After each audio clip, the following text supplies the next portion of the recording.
নমস্কার। আজকে আমরা একটি বিষয় নিয়ে কথা বলছি, সেটা হচ্ছে কোঅর্ডিনেটিং কনজাংশন।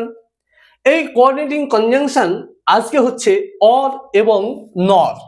অর এবং নর, অর এবং নর আমরা কোথায় কোথায় ব্যবহার করতে পারি, কোথায় এই অর এবং নর এ কি মিন করতে চাচ্ছে এটা ভালো করে জেনে নিতে হবে। দেখো, অর মানে হচ্ছে অথবা, অর মানে হচ্ছে অথবা, কিংবা বা এর মানে হচ্ছে কিংবা যখন দুটি বিকল্প কোনো স্টেটমেন্ট বা কোনো পছন্দ বোঝাতে আমরা এটি ব্যবহার করব। অর মানে হচ্ছে অথবা কিংবা, এটি কখন ব্যবহার হবে না দুটি বিকল্প বা পছন্দ বোঝাতে এটি ব্যবহার হবে। নেক্সট ওয়ান, দ্যাট ইজ নর। নর মানে কি? এবং না, আর না বা না না, এইভাবে যখন নেতিবাচক বাক্য অর্থাৎ নেগেটিভ সেন্টেন্সে এটি ব্যবহার করা হয়, নেগেটিভ সেন্টেন্সে এটি ব্যবহার করা হয়। এসো এবার আমরা কয়েকটি সেন্টেন্স নিচ্ছি, এই কয়েকটা সেন্টেন্সের মধ্য দিয়ে আমরা অর এবং নরের ব্যবহারটা একটু ভালো করে বুঝে নিতে চাই। এখন তোমাকে জানতে হবে এই অর এবং নর, বিশেষ করে তুমি যে সমস্ত পরীক্ষাগুলো দিতে থাকবে সেই সমস্ত পরীক্ষাতে এটি বিভিন্নভাবে আসতে পারে। এটা ট্রান্সলেশন বেস আসতে পারে, এটা ইরর কারেকশনে আসতে পারে, এটা লো ইমপ্রুভমেন্টে আসতে পারে, এটা বিভিন্নভাবে এটার প্রয়োগ করা যেতে পারে। আমরা আজকে এখানে এটা ট্রান্সলেশনের উপরে বেস করে এটা আমরা করছি। প্রথম ট্রান্সলেশন যেটা, এটি হচ্ছে এটি সত্য না মিথ্যা, মানে দুটি বিকল্প, এই যে দুটি বিকল্প বা দুটি পছন্দ দেখাতে এটি ব্যবহার করা হয়।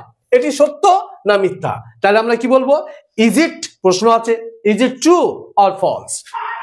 Is it true or false?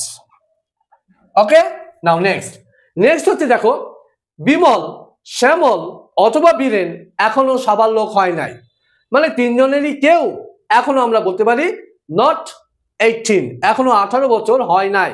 সবার আগে দেখো এখানে লেখা আছে নাই, তাহলে এই নাই মানে কি? কোন টেন্সে লিখবো? আমরা বলেছিলাম প্রেজেন্ট পারফেক্ট টেন্সে। কি না, যাই নাই, খাই নাই, বলি নাই, শুনি নাই প্রভৃতি বাংলা অসমাপিকা ক্রিয়াপদের ইংরেজি অনুবাদে আমরা প্রেজেন্ট পারফেক্ট করব, প্রেজেন্ট পারফেক্ট করব। তাহলে এখানে ফাউন্ডেশন কি হবে? হ্যাভ হ্যাজ V3, নেগেটিভ আছে, নট হয়ে যাবে। তাহলে আমরা কি বলবো?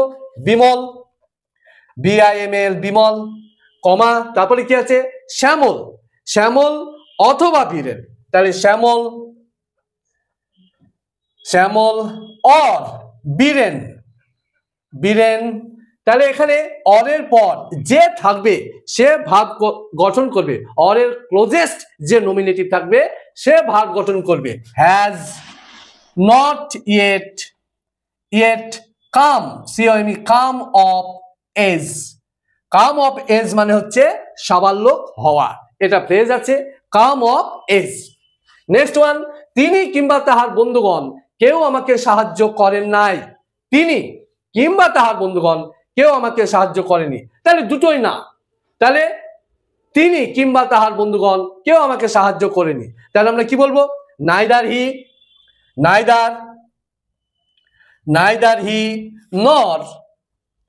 নর হিজ ফ্রেন্ডস, নর হিজ ফ্রেন্ডস, না সে বা তাহার বন্ধুরা, কেউ না। এবার একটা জিনিস, দারুণ ইন্টারেস্টিং জিনিস তোমায় শিখিয়ে দিচ্ছি, নরের পর ক্লজেস্ট যে নমিনেটিভ থাকবে সে ভাব গঠন করবে। তাহলে এখানে কতগুলি আছে বন্ধু? না অনেক বন্ধু আছে, তাহলে এখানে কি হবে? Have, HAV, have. Already negative আছে, আর নট দেওয়ার প্রয়োজন নেই, তাহলে হ্যাভ হেল্পড, HELP, হেল্পড কাকে? না হেল্পড মি, হেল্পড মি। তাহলে তিনি আমাকে, তিনি কিংবা তাহার বন্ধুগণ কেউ আমাকে সাহায্য করেন নাই। এন্ড লাস্ট ওয়ান, ছেলেটি পরিশ্রমীও নয় অধ্যবসায়ীও নয়, অর্থাৎ ছেলেটি পরিশ্রম করে না, অধ্যবসায়ীও নয়। তাহলে এখানে দুটোই না, দুটোই না করতে গেলে কি বলবো? দা বয়, ছেলেটি বলেছে the boy, boy, the boy is neither, the boy is neither পরিশ্রমী, পরিশ্রমী ইংরেজ কি? পরিশ্রমী হচ্ছে ডেলিজেন্ট, DILLIGENT, ডেলিজেন্ট।